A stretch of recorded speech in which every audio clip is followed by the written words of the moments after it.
Baik, sebelumnya Assalamualaikum warahmatullahi wabarakatuh. Perkenalkan, nama saya APB Limbang dengan NIM B1B1230027. Di sini saya akan memaparkan materi mengenai penerimaan negara. Yang pertama ada sumber-sumber penerimaan negara. Satu ada pajak, retribusi, keuntungan dari perusahaan-perusahaan negara, denda dan perampasan yang dilakukan oleh pemerintah, sumbangan masyarakat, pencetakan uang kertas, hasil dari undian negara, pinjaman, dan hadiah. Yang kedua ada distribusi beban negara oleh Smith-Connons. Yang pertama ada prinsip keadilan atau equity. Yang kedua ada prinsip kepastian atau certainty. Yang ketiga ada prinsip kecocokan atau kelayakan atau convenience. Yang keempat ada prinsip ekonomi atau ekonomi. Yang kedua ada benefit approach dan ability to pay approach. Benefit approach dengan kata lain adalah prinsip pengenaan pajak berdasarkan atas manfaat yang diterima oleh seorang wajib pajak dari pembayaran pajaknya itu kepada pemerintah. Yang kedua ada ability to pay approach, sering pula disebut sebagai prinsip kemampuan untuk membayar atau berdasarkan atas daya pikul seorang wajib pajak.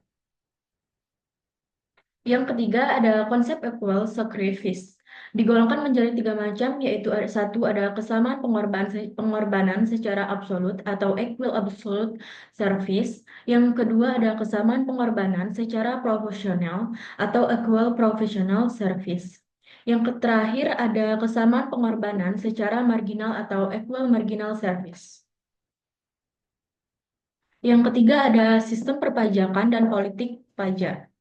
Pajak dikatakan progresif apabila pajak itu dikenakan dengan persentase yang semakin tinggi dengan semakin tingginya kemampuan membayar pajak atau taxable capacity.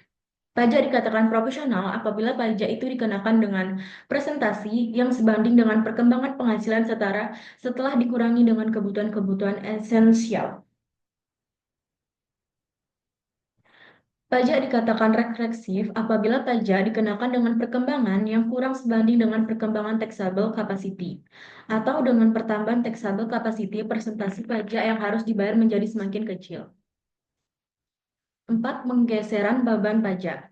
Proses penggeseran beban pajak dapat diperinci dalam 4 tahap, yaitu satu ada beban pajak terletak pada orang wajib pajak yang mengadakan perhitungan pembayaran dengan negara. Dua, penggeseran pajak merupakan proses antara yaitu pemindahan beban pajak dari pembayaran pajak kepada pemikul beban pajak. Tahap ini disebut the shifting of taxable.